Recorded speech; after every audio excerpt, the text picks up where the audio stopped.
Hello बच्चों, अस्सलाम वालेकुम। Welcome back to the class. आज हमारे पास A2 लेवल का लास्ट चैप्टर, जिसको हम चैप्टर नंबर 25 कहते हैं। चैप्टर का नाम है एस्ट्रोनॉमी एंड कॉस्मोलॉजी। स्टार्ट करने जा रहे हैं। एक बहुत छोटा चैप्टर है और बहुत आसान सा भी चैप्टर है। और मजे की बात यह कि इस चैप्टर का सवाल most of the times paper में आता भी है। नॉर्मली सेकंड लास्ट क्वेश्चन या लास्ट क्वेश्चन इसी चैप्टर में से आता है। और मजे का चैप्टर है। आइए स्टार्ट करते हैं। सबसे पहले हम पढ़ेंगे एस्ट्रोनॉमी क्या होती है। तो देखें, एस्ट्रोनॉमी की डेफिनेशन लिखी हुई है, a branch of physics which includes the study of heavenly bodies. और ब्रैकेट में लिखा है एवरीथिंग बियॉन्ड अर्थ्स एटमॉस्फेयर। मैं पहली वाली डेफिनेशन पढ़ रहा हूं आपके सामने। ये वाली डेफिनेशन क्या लिखा हुआ है भाई? एस्ट्रोनॉमी क्या होती है? एस्ट्रोनॉमी ब्रांच ऑफ फिजिक्स है। फिजिक्स की एक ब्रांच है जिसमें आप क्या पढ़ते हैं? जिसमें आप पढ़ते हैं हेवनली बॉडीज के बारे में। ठीक है, यानी हेवनली अगर मैं उर्दू में बोलूं तो आप आसमानी ऑब्जेक्ट्स के बारे में पढ़ते हैं, जो चीजें आसमानों में दिखती हैं।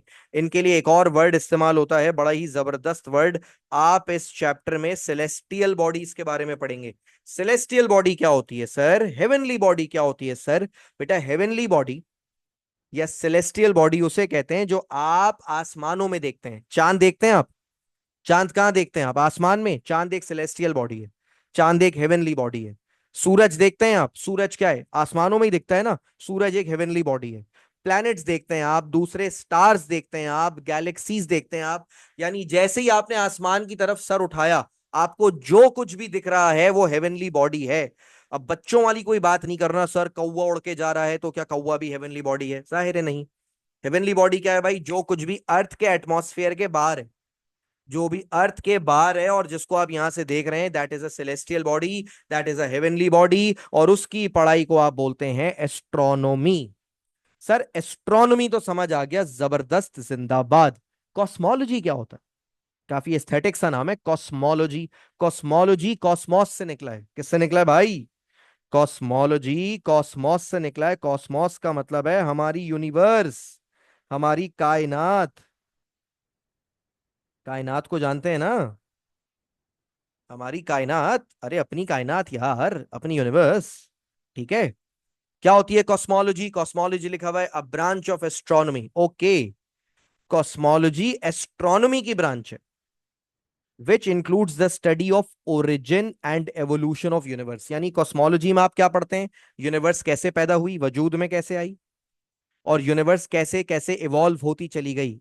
यार देखो, ये बात तो तुम जानते हो, आज तुम्हारी यूनिवर्स जैसी है, सालों पहले ऐसी थोड़ी थी।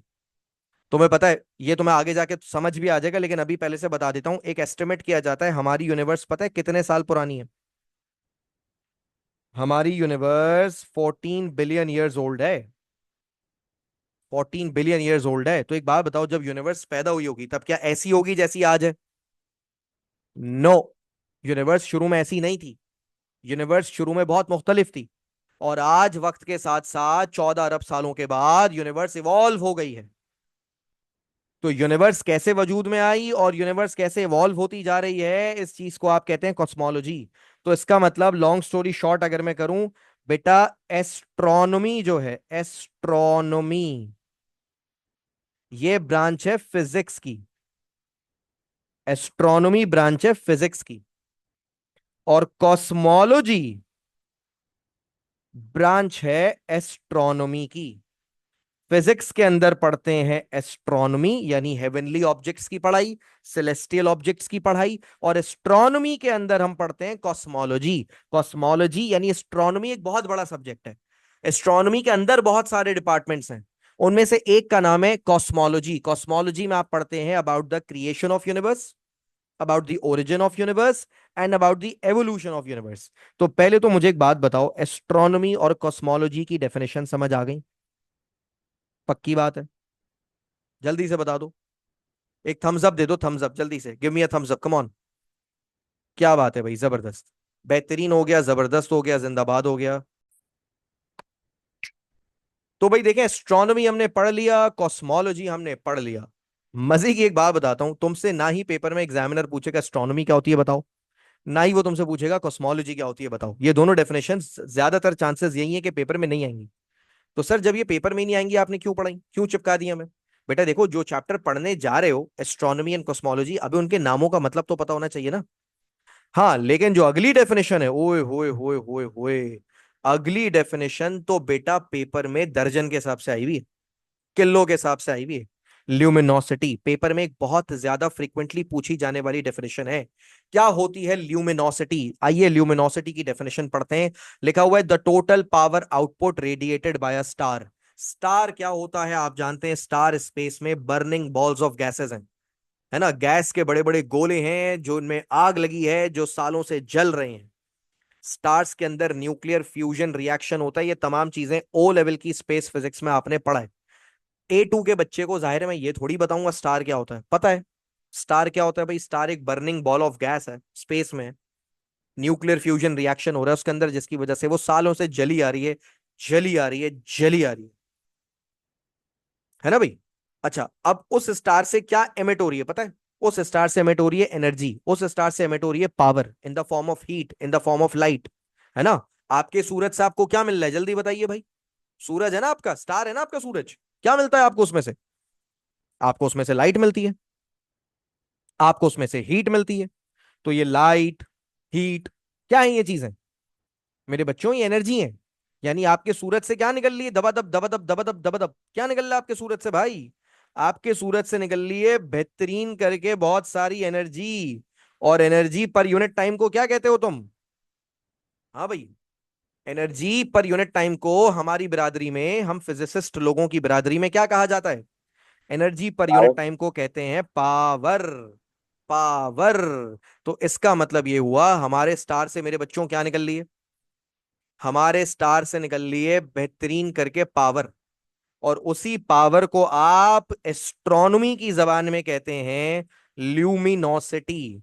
अगर कोई आपसे रोड पे रोक के पूछ ले ल्यूमिनोसिटी क्या होती है, आप बोलेंगे ल्यूमिनोसिटी का मतलब है स्टार से निकलने वाली पावर, स्टार से निकलने वाली पावर, बस। ठीक है, तो ल्यूमिनोसिटी की डेफिनेशन क्या है? फिर से पढ़ें, the total power output radiated by a star. एक स्टार से कितनी पावर रेडिएट हो रही है, दैट इज ल्यूमिनोसिटी। और इसका एक ऑल्टरनेट डेफिनेशन भी है। ऑल्टरनेट डेफिनेशन क्या है? ऑल्टरनेट डेफिनेशन, आपको अगर पावर नहीं लिखना तो आप energy radiated by a star per unit time भी लिख सकते हैं। अब सर ये तो ख्वारी है, सीधा सीधा पावर ही ना बोल लें, एनर्जी पर यूनिट टाइम बोलेंगे? नहीं भाई, लंबी करने का शौक है। तुम बताओ क्या ज्यादा बेहतर है, पावर ऑफ अ स्टार बोलना बेहतर है, एनर्जी पर यूनिट टाइम बोलना बेहतर है? मेरे ख्याल से तो पहली वाली डेफिनेशन ज्यादा सूट कर रही है, power output radiated by a star. एक स्टार का पावर आउटपुट, एक स्टार से निकलने वाली पावर। ठीक है भाई, तो ल्यूमिनोसिटी का फॉर्मूला क्या होता है? ल्यूमिनोसिटी का फॉर्मूला होता है energy of a star radiated पर यूनिट टाइम।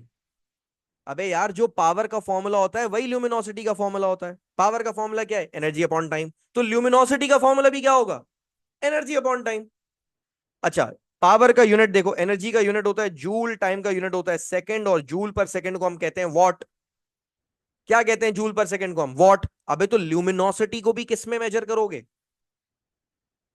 वॉट में मेजर करोगे। पावर को वॉट में मेजर करते हो ना, तो ल्यूमिनोसिटी को भी वॉट में मेजर करोगे। समझ आ गई बात?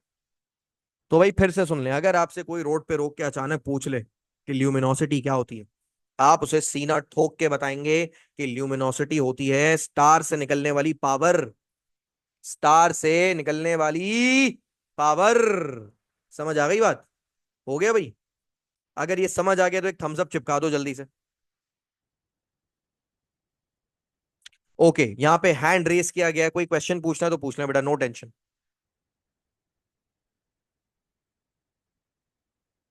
ओके, नो क्वेश्चन, ठीक है, फाइन, परफेक्ट। अच्छा, नीचे एक नोट लिखा है आपके लिए। ये नोट कायदे आजम वाला नोट नहीं है, लेकिन ये नोट बड़ा कीमती है, बहुत कीमती नोट है आपके लिए। क्या है ये नोट? जरा ये वाला नोट पढ़ें, ये जिसपे मैंने क्लाउड बनाया। नोट में लिखा है luminosity of a star allows astronomers to determine its physical size, temperature and evolutionary stage. ये कह रहे हैं किसी भी स्टार की ल्यूमिनोसिटी देख के एस्ट्रोनॉमर्स क्या क्या पता लगा लेते हैं? एस्ट्रोनॉमर्स पता लगा लेते हैं कि स्टार कितना बड़ा होगा, स्टार का टेम्परेचर क्या होगा, और स्टार अपनी कौन सी स्टेज में होगा। अच्छा देखो, जब तुम लोग छोटे छोटे थे, छोटे छोटे ओ लेवल में थे, तुम लोगों ने कॉन्सेप्ट पढ़ा था, एक टॉपिक पढ़ा था, life cycle of a star. Star पहले नेब्यूला होता है, फिर वो प्रोटो स्टार बनता है, फिर वो मेन सीक्वेंस स्टार बनता है, फिर वो रेड जायंट या रेड सुपर जायंट बनता है, फिर वो व्हाइट डॉर्फ बन जाता है या सुपरनोवा बन जाता है, न्यूट्रॉन स्टार बनता है, ब्लैक होल बनता है। ये क्या है? ये स्टार की स्टेजेस हैं। आप किसी भी स्टार की ल्यूमिनोसिटी से पता लगा सकते हैं कि उसका साइज क्या होगा, उसका टेम्परेचर क्या होगा, और वो कौन सी स्टेज में होगा। तो आपके एस्ट्रोनॉमर्स क्या करते हैं? एस्ट्रोनॉमर हजरात टेलीस्कोप लेकर आसमानों में स्टार्स को ताड़ते हैं, स्टार्स को घूरते हैं, और उनकी ल्यूमिनोसिटी मेजर करते हैं, उनसे निकलने वाली पावर मेजर करते हैं, और उसके बाद अंदाजा लगाते हैं कि टेम्परेचर कैसा है, साइज कितना बड़ा है स्टार का, स्टार कौन सी स्टेज में है। समझ आ गई बात? ये सीन है भाई। तो आई होप आपको ल्यूमिनोसिटी समझ आ गया होगा। तो बच्चों, अब अगला कॉन्सेप्ट है रेडियंट फ्लक्स इंटेंसिटी। नाम भी देंगे कितना जबरदस्त है, रेडियंट फ्लक्स इंटेंसिटी। नाम से ही लग रहा है कोई भारी चीज पढ़ने जा रहे हैं। डेफिनेशन पढ़ते हैं, इतनी भारी भी नहीं है, बच्चों वाली चीजें पढ़ें। लिखा हुआ है the power radiated by a star transmitted normally through a surface per unit area. Sir ये तो काफी ज्यादा लिखा हुआ है, थोड़ा ज्यादा लिखा हुआ है यहाँ पे, थोड़ा कम करके बताएं। Power radiated by a star, एक स्टार से कितनी पावर निकल रही है? Transmitted normally through a surface, वो कितनी सरफेस पर रिसीव हो रही है, कितनी सरफेस पर रिसीव हो रही है पर यूनिट एरिया, यानी पावर अपॉन एरिया। सर इतनी लंबी कर रहे हैं यार आप, सीधा सीधा बोले पावर अपॉन एरिया। हाँ ना, यही तो है, पावर अपॉन एरिया। पावर क्या था? पावर ल्यूमिनोसिटी था। पावर क्या था? पावर ल्यूमिनोसिटी था। ये पावर नहीं है, ये पावर अपॉन एरिया है। Power transmitted normally through a surface per unit area. अच्छा, यहां पर एक बड़ा इंपॉर्टेंट कॉन्सेप्ट है, ये समझ लीजिएगा भाई। ये जो वर्ड है ना नॉर्मली, इस नॉर्मली वर्ड का मतलब है, ये कौन सा नॉर्मली है समझ लें। ये वो अंग्रेजी वाला नॉर्मल नहीं है, नॉर्मल सा यार, वो बड़ा नॉर्मल सा बंदा था। ये नॉर्मल का मतलब है 90 डिग्री भाई। ये वो मैथ्स वाला नॉर्मली है। Power radiated by a star transmitted normally through a surface per unit area. इसका मैं आपको मतलब समझाता हूं, मतलब समझेंगे, जब तक डायग्राम से नहीं समझेंगे बात आपके जहन में चिपकेगी नहीं। भाई फर्ज करें ये आपका स्टार है। क्या है भाई? ये आपका स्टार है, और ये आपके स्टार से निकल रही है एनर्जी। क्या निकल रही है आपके स्टार से? एनर्जी। आप किसी एक पर्टिकुलर एरिया पर वो एनर्जी रिसीव कर रहे हैं, किसी एक पर्टिकुलर एरिया पर आप वो एनर्जी रिसीव कर रहे हैं। तो कितनी एनर्जी रिसीव हो रही है नॉर्मली? नॉर्मली का मतलब है at 90 degrees per unit area. यानी आपकी एनर्जी 90 डिग्रीज पर रिसीव होनी चाहिए। कितनी एनर्जी 90 डिग्रीज पर रिसीव हो रही है पर यूनिट एरिया? इस चीज को आप कहते हैं रेडियंट फ्लक्स इंटेंसिटी। क्या कहते हैं बच्चों? Radiant flux intensity. और बिल्कुल आसान तरीन भाषा में समझाऊं तो बेटा, ये असल में पावर अपॉन एरिया है यार। क्या है ये? Power upon area. और नीचे देखें, इसकी एक इजी वाली डेफिनेशन लिखी हुई भी है। क्या लिखी हुई है? Luminosity of a star per unit area. Luminosity of a star per unit area, यानी पावर अपॉन एरिया बोले, ल्यूमिनोसिटी अपॉन एरिया बोले, बात एक ही है। अच्छा, जब मैं ये दो डेफिनेशंस बच्चों को दिखाता हूं ना, तो बच्चों का एक बड़ा कॉमन सवाल आता है, सर आपने दो दो डेफिनेशंस लिखी हुई है पेपर में, हम कौन सी लिखें? हम दूसरी वाली लिख लें सर? दूसरी वाली आसान लग रही है थोड़ी। अच्छा, मैं अपने जब नोट्स बनाता हूं ना, तो मेरे नोट्स में एक ट्रेंड है, समझो। मेरे नोट्स में जो डेफिनेशन पहले लिखी है, इसका मतलब यह है कि वो एग्जाम के पॉइंट ऑफ व्यू से ज्यादा प्रेफर्ड है। जैसे ऊपर अगर चलो, मैंने ल्यूमिनोसिटी की कितनी डेफिनेशंस लिखी हुई है देखकर बताओ। मैंने ल्यूमिनोसिटी की दो डेफिनेशंस लिखी हुई है। पहली डेफिनेशन लिखी हुई है power output radiated by a star, और दूसरी डेफिनेशन लिखी हुई है energy radiated by a star per unit time. जो डेफिनेशन मैंने पहले लिखी हुई है, इसका मतलब वो ज्यादा प्रेफरेबल है। बिल्कुल ऐसे ही रेडियंट फ्लक्स इंटेंसिटी की भी पहली वाली डेफिनेशन ज्यादा प्रेफरेबल है। The power radiated by a star transmitted normally through a surface per unit area. और आप इसको ल्यूमिनोसिटी पर यूनिट एरिया भी बोल सकते हैं। तो बेटा इसका फॉर्मूला क्या बन गया? इसका फॉर्मूला बन गया L अपॉन ए। मुझे यकीन है फॉर्मूला में तो आपको कोई परेशानी नहीं होगी। L अपॉन ए समझ आ गया है ना? F is equal to L upon A. यहां पर L का मतलब क्या है? L का मतलब है ल्यूमिनोसिटी, और A का मतलब क्या है? A का मतलब है एरिया। तो ल्यूमिनोसिटी पर यूनिट एरिया। सर ये फॉर्मूला को अचानक ये क्या हो गया सर? L अपॉन ए तक तो सर अच्छा लग रहा था ये हमें, ये अचानक 4 पाई r स्क्वायर ये सब कहां से आ गया सर? तो आइए मैं आपको उसका कॉन्टेक्स्ट समझाता हूं, उसका मतलब समझाता हूं, ये आया कहां से। देखो मेरे बच्चों, स्टार जो है ना, स्टार, स्टार से जो पावर एमिट हो रही है वो किसी एक डायरेक्शन में एमिट नहीं हो रही। स्टार से जो पावर एमिट हो रही है वो किसी एक डायरेक्शन में एमिट नहीं हो रही। वो पावर कैसे एमिट हो रही है? वो पावर एमिट हो रही है स्फेरिकली। स्फेरिकली का मतलब है तमाम डायरेक्शंस में एमिट हो रही है।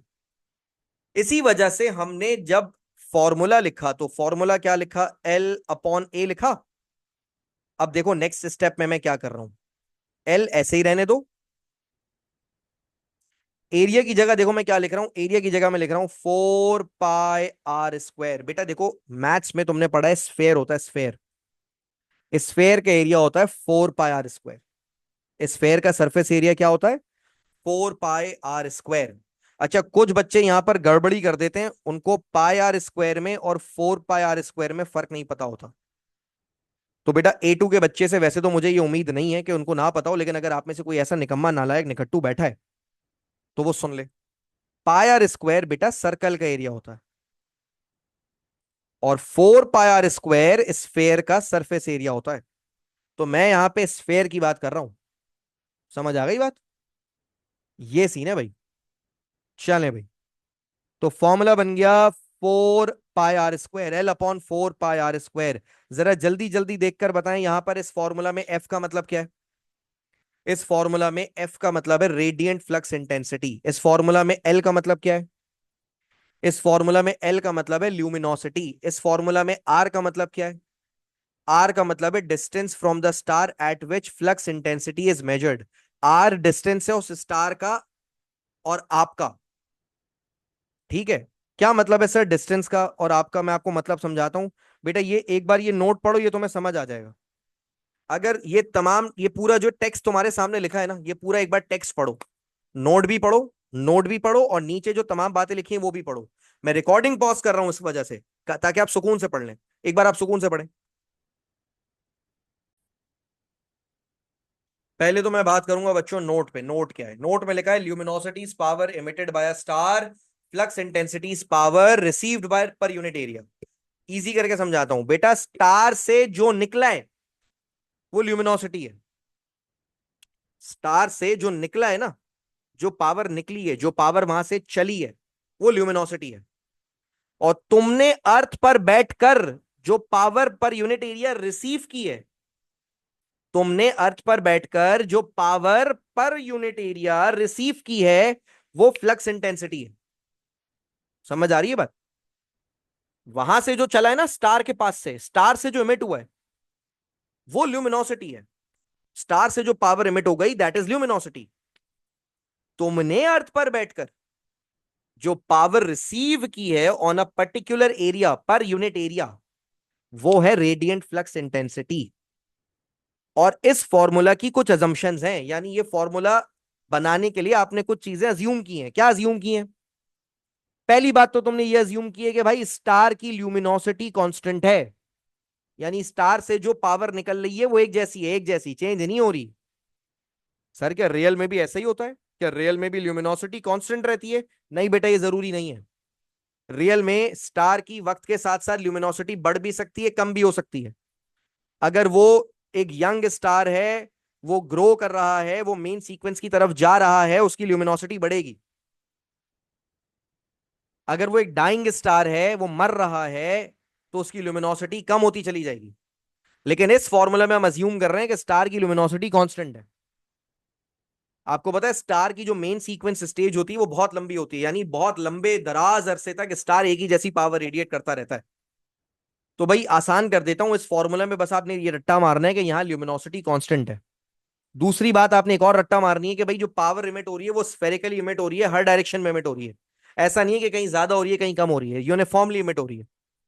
और तीसरी बात यहां पे बताई गई है कि यहां पर जो रिलेशन है, रिलेशन वो इनवर्स, अच्छा नहीं, तीसरी बात बताई गई है कि जो रेडिएशन स्टार इमिट कर रहा है वो बीच में एब्जॉर्ब नहीं हुई। यानी स्टार से जितनी रेडिएशन निकली है वो पूरी हद तक पहुंची है, बीच में कोई एब्जॉर्प्शन नहीं हो रही। सही है भाई। और ये भी बता दिया कि ये जो फॉर्मूला है F = L/4 πr², ये एक इनवर्स स्क्वायर लॉ है। इनवर्स स्क्वायर लॉ का मतलब स्टार जितना दूर होगा रेडियंट फ्लक्स इंटेंसिटी उतनी कम होगी। ये उल्टा कह लो, रेडियंट फ्लक्स इंटेंसिटी जितनी ज्यादा मेजर कर रहे हो उसका मतलब स्टार उतना करीब है। मान लो तुम एक स्टार को ताड़ रहे हो टेलीस्कोप की मदद से और तुम उसका सारा डेटा रिकॉर्ड कर रहे हो, तुमने उसकी रेडियंट फ्लक्स इंटेंसिटी ज्यादा नोट की है, मतलब वो स्टार करीब है, डिस्टेंस कम है। कोई दूसरा स्टार तुमने देखा उसकी रेडियंट फ्लक्स इंटेंसिटी कम आ रही है, मतलब वो स्टार दूर है। समझ आ रही है बात? ये सीन है भाई। तो ये फॉर्मूला बड़ा इंपॉर्टेंट है, और ये फॉर्मूला जो है ना, इस फॉर्मूला में आर, आर को समझो, आर क्या है? आर डिस्टेंस है स्टार से लेकर आप तक का। आर कहां से कहां तक का डिस्टेंस है? स्टार से लेकर आप तक का। आप कहां बैठे हो? आप अर्थ पे बैठे हो। तो स्टार से अर्थ तक का डिस्टेंस है ये। समझ गए भाई? तो जरा मुझे जल्दी से बताओ, रेडियंट फ्लक्स इंटेंसिटी का फॉर्मूला क्लियर हो गया? थम्स अप दे दो भाई यस थोड़ा। सर। या चलें भाई, बच्चे कह रहे हैं क्लियर हो गया तो मैं बच्चों की मान लेता हूं। बच्चे मन के सच्चे होते हैं। अब आ जाए भाई, एक बड़ी धासु चीज पढ़ाने जा रहा हूं। धासु चीज क्या है? ये धासु चीज, इसका नाम है स्टैंडर्ड कैंडल। आप यकीन करें ये इतनी ज्यादा पूछी जाने वाली डेफिनेशन है। आप जब पास पेपर करने बैठेंगे ना, तो आपको हर थोड़ी देर बाद महसूस होगा, हर थोड़ी देर बाद वो पूछ रहा है what is a standard candle, define standard candle. Standard candle क्या होता है बताओ? तो पढ़े भाई, स्टैंडर्ड कैंडल क्या होता है। स्टैंडर्ड कैंडल की ये जो एक लाइन की डेफिनेशन लिखी है, बस आपने यही रट्टा मारनी है, ना एक लफ्ज ज्यादा ना एक लफ्ज कम। स्टैंडर्ड कैंडल होता है N astronomical object of known luminosity. एक ऐसा ऑब्जेक्ट जिसकी ल्यूमिनोसिटी आपको पता हो, आप उसे स्टैंडर्ड कैंडल कहते हैं। क्या कहा? क्या कहा? क्या कहा? एक ऐसा ऑब्जेक्ट जिसकी ल्यूमिनोसिटी आपको पता हो, आप उसे स्टैंडर्ड कैंडल कहते हैं। तो क्या सर हमें सबकी ल्यूमिनोसिटी नहीं पता? नहीं, हमें हर स्टार की ल्यूमिनोसिटी नहीं पता। हमें जिन जिन स्टार्स की ल्यूमिनोसिटी पता है हम उन्हें स्टैंडर्ड कैंडल कहते हैं। देखो बेटा, स्पेस में ना कोई 1.5-2 दर्जन स्टार नहीं है। अबे एक एक गैलेक्सी में ना बिलियन स्टार्स होते हैं, और गैलेक्सियां कितनी है? बिलियंस। तो बिलियन इंटू बिलियन क्या होता है? ये नंबर तो मुझे बोलना भी नहीं आता। तो बेटा स्पेस में कितने स्टार हैं? पता नहीं कितने, उनके लिए खरबों खरबों स्टार हैं। खरब खरब स्टार हैं स्पेस में। सबकी ल्यूमिनोसिटी थोड़ी पता है हमें। एस्ट्रोनॉमर्स बड़े चालाक लोग हैं। एस्ट्रोनॉमर्स ने पता है क्या किया? एस्ट्रोनॉमर्स ने ना कुछ कुछ स्टार ताड़ के रखे हैं, और उन स्टार्स की ल्यूमिनोसिटीज पकड़ के रखी हुई है, मतलब उन स्टार्स की ल्यूमिनोसिटीज निकाली हुई है। तो जिन जिन स्टार्स की ल्यूमिनोसिटी हमें पता है ना, उन स्टार्स का हमने नाम रखा हुआ, उन्हें हम कहते हैं स्टैंडर्ड कैंडल। अच्छा, जरूरी नहीं है स्टार हो वो। It can not, it is not necessarily कि हमें स्टार की ल्यूमिनोसिटी पता हो। स्पेस में सुपरनोवा मौजूद है, सुपरनोवा भी एक स्टार ही होता है वैसे। तो बल्कि काम करता हूँ, मुश्किल नहीं करता, फजूल में लंबी हो जाएगी। असल में ये चैप्टर इंटरेस्टिंग है ना, तो पढ़ाते पढ़ाते मैं जरा बह जाता हूँ। शॉर्ट करता हूँ, वापस आता हूँ। कॉन्टेक्स्ट में वापस आओ भाई, सीआई पढ़ रहे हैं, ठीक है? पीएचडी नहीं कर रहे एस्ट्रोफिजिक्स में, वापस आओ। कॉन्टेक्स्ट क्या है भाई? कॉन्टेक्स्ट बड़ा सिंपल है। स्पेस में जिन जिन ऑब्जेक्ट्स की हमें ल्यूमिनोसिटी पता है हम उन्हें स्टैंडर्ड कैंडल कहते हैं। क्या कहते हैं भाई? हम उन्हें स्टैंडर्ड कैंडल कहते हैं। अब पेपर में एक सवाल आएगा, ये पेपर का सवाल है, ये जो वर्ड्स लिखे हुए हैं ना, ये मेरे वर्ड्स नहीं है भाई। ये एग्जैक्टली एग्जाम का सवाल है, पास पेपर का एक उठाया हुआ सवाल है। और ये बिल्कुल पास पेपर से ही उठाया हुआ एक जवाब है। पहले तो सवाल पढ़ें, सवाल क्या लिखा हुआ है। सवाल आएगा पेपर में, explain how a standard candle in a distant galaxy can be used to determine the distance of the galaxy from an observer। कह रहे हैं एक दूर गैलेक्सी है, उस गैलेक्सी के अंदर एक स्टैंडर्ड कैंडल है।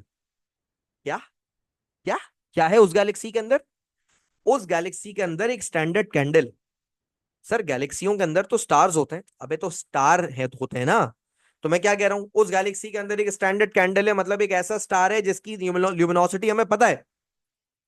अबे गैलेक्सी के अंदर तो 1 बिलियन स्टार होंगे, मुझे सबकी ल्यूमिनोसिटी थोड़ी पता है। मान लो एक दूर गैलेक्सी है, उस दूर वाली गैलेक्सी के अंदर बहुत सारे स्टार्स हैं। मुझे उन बहुत सारे स्टार्स में से एक स्टार की ल्यूमिनोसिटी पता है, एक की ल्यूमिनोसिटी। तो मैं उस स्टार को क्या बोलूंगा? मैं उस स्टार को बोलूंगा स्टैंडर्ड कैंडल। क्या बोलूंगा? Standard candle. समझ आ गई बात? क्या सीन है? अब ये कह रहे हैं कि आप उस स्टैंडर्ड कैंडल की मदद से गैलेक्सी का डिस्टेंस कैसे निकालेंगे। सवाल इंटरेस्टिंग है भाई। एक दूर गैलेक्सी है, गैलेक्सी के अंदर एक स्टैंडर्ड कैंडल है, उस स्टैंडर्ड कैंडल की मदद से डिस्टेंस कैसे निकालेंगे आप? मैं आपको समझाता हूं ड्राइंग करके। ड्राइंग करके अच्छा समझ आता है। सही है भाई। ये आप बैठे हैं यहां पर, क्या बनाया ये मैंने? क्या बनाया मैंने, जल्दी बताओ। What is this? आप यहां बैठे हैं, क्या है ये है अर्थ। क्या है भाई? अर्थ, हमारा होम प्लैनेट। सही है। और मैं अर्थ पे बैठकर एक दूर दराज गैलेक्सी को ऑब्जर्व कर रहा हूं। अर्थ पर बैठकर एक दूर दराज गैलेक्सी को मैं क्या कर रहा हूं? ऑब्जर्व कर रहा हूं। एक दूर है गैलेक्सी, उस गैलेक्सी के अंदर कितने स्टार्स हैं सर? करोड़ों अरबों स्टार्स हैं। लेकिन उन अरबों स्टार्स में से मुझे एक स्टार की ल्यूमिनोसिटी पता है। उस एक स्टार की ल्यूमिनोसिटी अगर मुझे पता है, मैं उसको कहूंगा स्टैंडर्ड कैंडल। ये जो मैंने लाल कलर का नुक्ता बनाया है, फर्ज करो ये लाल कलर का नुक्ता कौन है? ये वो स्टार है जिसकी ल्यूमिनोसिटी मुझे पता है। इसीलिए इस स्टार को मैं क्या कह रहा हूं? मैं इस स्टार को स्टैंडर्ड कैंडल कह रहा हूं। अब ये कह रहे हैं कि स्टैंडर्ड कैंडल की मदद से आप गैलेक्सी का फासला कैसे बताएंगे, डिस्टेंस कैसे बताएंगे? तो मैं आपको जवाब देता हूं कैसे बताएंगे। देखें, आप पता है क्या जुगाड़ लगाएं? आप उस गैलेक्सी की क्या मेजर कर लें? अर्थ पर बैठकर ना आप उस गैलेक्सी की रेडियंट फ्लक्स इंटेंसिटी मेजर कर लें। क्या मेजर कर लें? आप अर्थ पर बैठकर उस गैलेक्सी से आने वाली लाइट की, उस गैलेक्सी से आने वाली पावर की रेडियंट फ्लक्स इंटेंसिटी मेजर कर लें। एफ आ गया आपके पास? क्या आ गया आपके पास? एफ आ गया ना। अब एक और काम करें।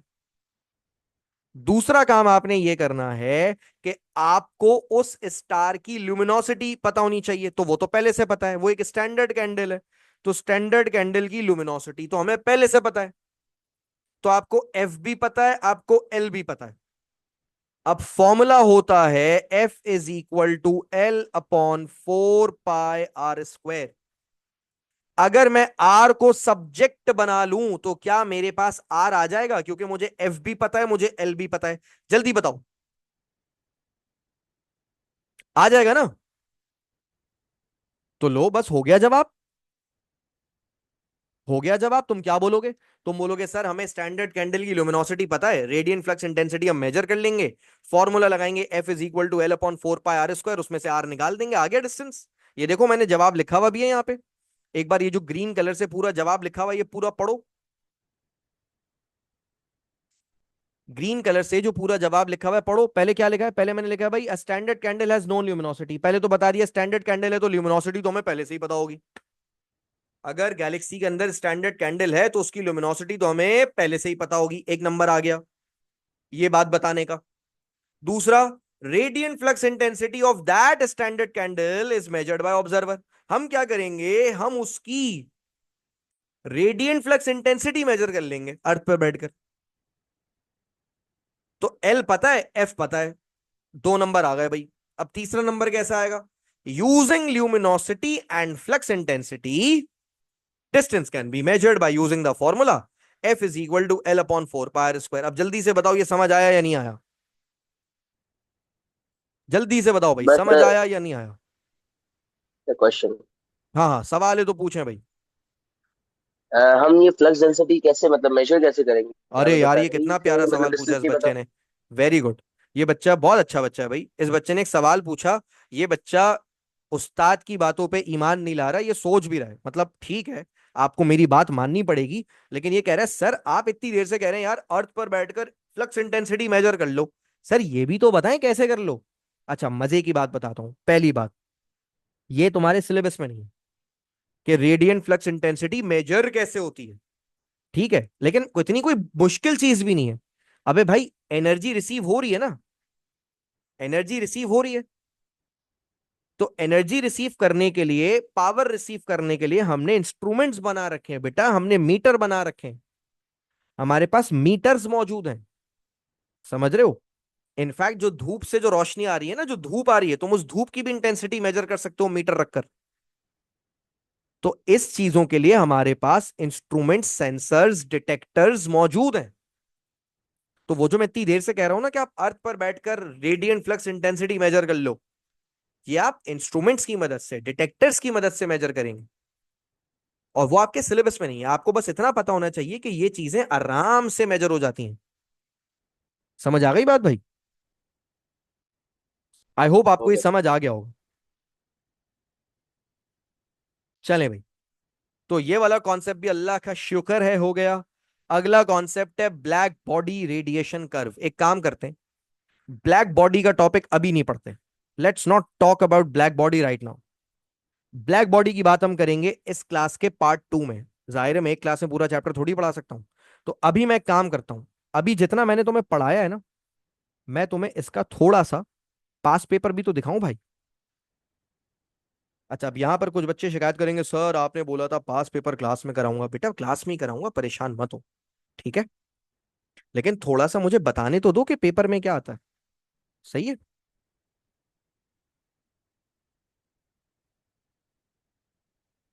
अब देखें, ये पहला सवाल आ गया। ये दो सवाल हम कर सकते हैं, ये दो सवाल हम कर सकते हैं क्योंकि ये हमने पढ़ा हुआ है। पहले पार्ट में क्या कह रहे हैं? पहले पार्ट में कह रहे हैं state what is meant by luminosity of a star. Luminosity क्या होती है?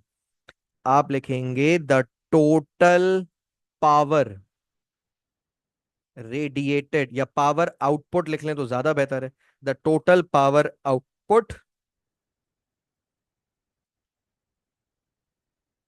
Radiated by a star. दो नंबर आ गया भाई, the total power output radiated by a star. ठीक है। नेक्स्ट पार्ट में क्या कह रहे हैं? नेक्स्ट पार्ट में कह रहे हैं explain how a standard candle in a distant galaxy can be use to determine the distance of the galaxy. यही बिल्कुल वही वाला सवाल है। तो आप पहला नंबर देखें, पहले नंबर को आप लेंगे, the standard candle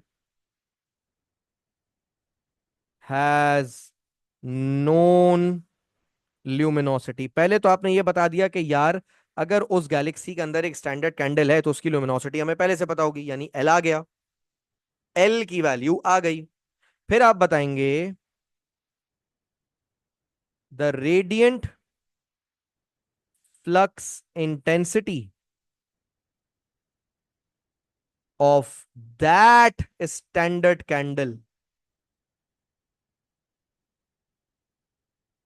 is measured by observer on earth. अच्छा, ऑन अर्थ लिखना जरूरी नहीं है, बस ऑब्जर्वर लिख दें। क्या पता ऑब्जर्वर अर्थ पर ना हो, क्या पता ऑब्जर्वर बाहर किसी स्पेस स्टेशन में बैठकर ये काम कर रहा हो, क्योंकि उन्होंने भी फ्रॉम एन ऑब्जर्वर बोला है ना, फ्रॉम अर्थ थोड़ी बोला। तो आप लिखेंगे the radiant flux intensity of that standard candle is measured by observer. फिर आप लिखेंगे यूजिंग द फॉर्मूला या using the relation F is equal to L upon 4 pi r square, the distance between the galaxy and the observer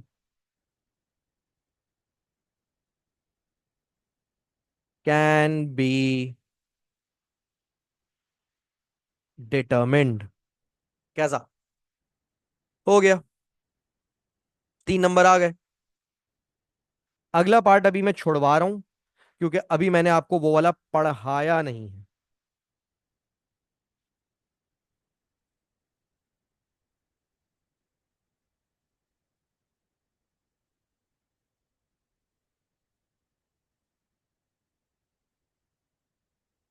बेटा ये part B देखें, part B, सिर्फ part B देख लें क्योंकि पार्ट बी आपने पढ़ा हुआ है।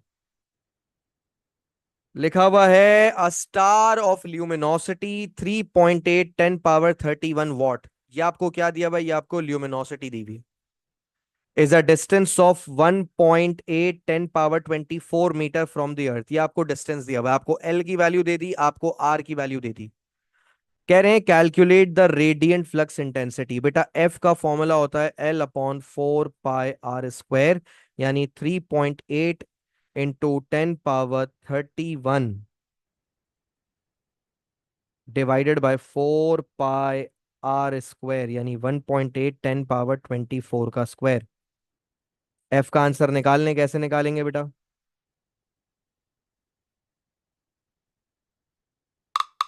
ऊपर आपने ल्यूमिनोसिटी लिखी, नीचे आप लिखेंगे 4 पाई r स्क्वायर। मेरे पास जो 3.8 10 पावर 21 आ गया। अच्छा 10 पावर 31 है भाई, मैं बोलूँ कुछ गलत लग रहा है। 10 पावर 31 है भाई। 3.8 10 पावर 31 आ गया और ये आ गया 4.8 10 पावर। ठीक है भाई, तो मेरे पास फाइनल आंसर आ रहा है एफ का 9.3 10 पावर-19 वॉट पर मीटर स्क्वायर। तो बेटा इस तरह के सवालात आते हैं पेपर में। जाहिर है ये मैं अभी आपको आधे अधूरे सवाल करा रहा हूं क्योंकि अभी मैंने आपको पूरा कॉन्सेप्ट पढ़ाया हुआ नहीं है ना? जब पूरा कॉन्सेप्ट पढ़ लेंगे तो सवालात को अटेम्प्ट करना भी बड़ा आसान हो जाएगा। हेलो। ऑलराइट। अब जो अगला कॉन्सेप्ट है, अगला कॉन्सेप्ट का नाम है ब्लैक बॉडी रेडिएशन कर्व। अगर मैं आज स्टार्ट करूंगा अभी तो वो आज पूरा नहीं हो पाएगा, तो एक काम करते हैं, लेट्स कीप इट सिंपल। आज की क्लास को हम यहीं तक रखते हैं, टेंशन नहीं लेते। जो नेक्स्ट पार्ट है वो फिर हम नेक्स्ट क्लास में कवर कर लेंगे। नेक्स्ट क्लास का टाइम टेबल मैं आपको इफ्तार के बाद भेजता हूँ, ठीक है? Thank you so much, Allah Hafiz, thank you.